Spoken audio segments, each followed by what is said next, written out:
వికారాబాద్ జిల్లాలోని పరిగి మండల పరిధిలో భూ ప్రకంపనలొచ్చాయి. ఇవాళ తెల్లవారుజామున 3:47 సమయంలో ప్రకంపనలు చోటు చేసుకున్నాయి.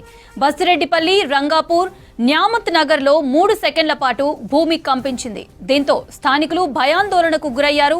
ఇండ్ల నుంచి బయటకొచ్చారు. భూ ప్రకంపనలపై అధికారులు అప్రమత్తమయ్యారు. బసిరెడ్డిపల్లికి పోలీసులు చేరుకున్నారు. భూ ప్రకంపనలపై ఆరా తీశారు పోలీసులు. పరిగి మండలంలోని భూ ప్రకంపనలొచ్చిన పరిగి, రంగాపూర్, బసిరెడ్డిపల్లి గ్రామాలను జిల్లా కలెక్టర్ ప్రతీక్ జైన్, ఎస్పీ నారాయణ రెడ్డి పరిశీలించారు. 3:55 నుండి 4 గంటల వరకు 4 మధ్యలో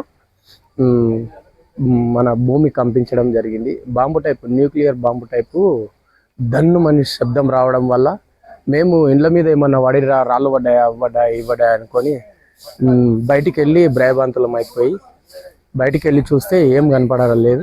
దానివలన మాకు చాలా భయమైంది. భయమై అంతా ఊరి జనం అంతా మొత్తం అల్లకల్లోలంగా బయటికి వచ్చి భయభ్రాంతులకు గురయ్యి రోడ్ల పైనకి వచ్చేసింది. వాళ్ళు చూసి కుటుంబనేమని నేను వండుకునే మంచం ఆయనతో ఇట్లా కదిలింది. లేచి ఇంటెంట కురికిన కుటుంబం కూలలే. అప్పుడు అర్థమైంది నాకు, ఏమైంది ఏం తెలియలేదు. మాకు రాత్రి సంజాద 3:55 భూకంపనాలు జరిగినాయి. ఎలా వచ్చిందంటే తొట్టెలు లేచి ఇట్లు ఊగినట్టు దొరిదొర సౌండ్ వచ్చింది. సౌండ్ వచ్చినాక ఏందని మేము బయటికి వెళ్ళి చూస్తే అరే భూకంపం వచ్చిందని చెప్పి పబ్లిక్ అందరినీ ఇట్లా లేపేసి ఇట్లా కమ్సకం మేము చిన్న ఏజ్లో అంటే కమ్సకం 32 ఏళ్ళకి వచ్చిన తర్వాత ఇప్పుడే ఇంత పెద్దగా రావడం.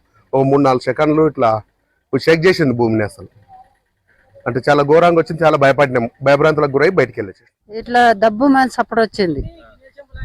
గిన్నెల చెంబులన్నీ గలగలగలగా ఉన్నాయి. మేము పిల్లలేమని లేచి బ్యాటరీలు పట్టుకొని చూసినాం. ఆ టైంలో కరెంట్ లేకుండే. ఇట్లా ఏంటంటే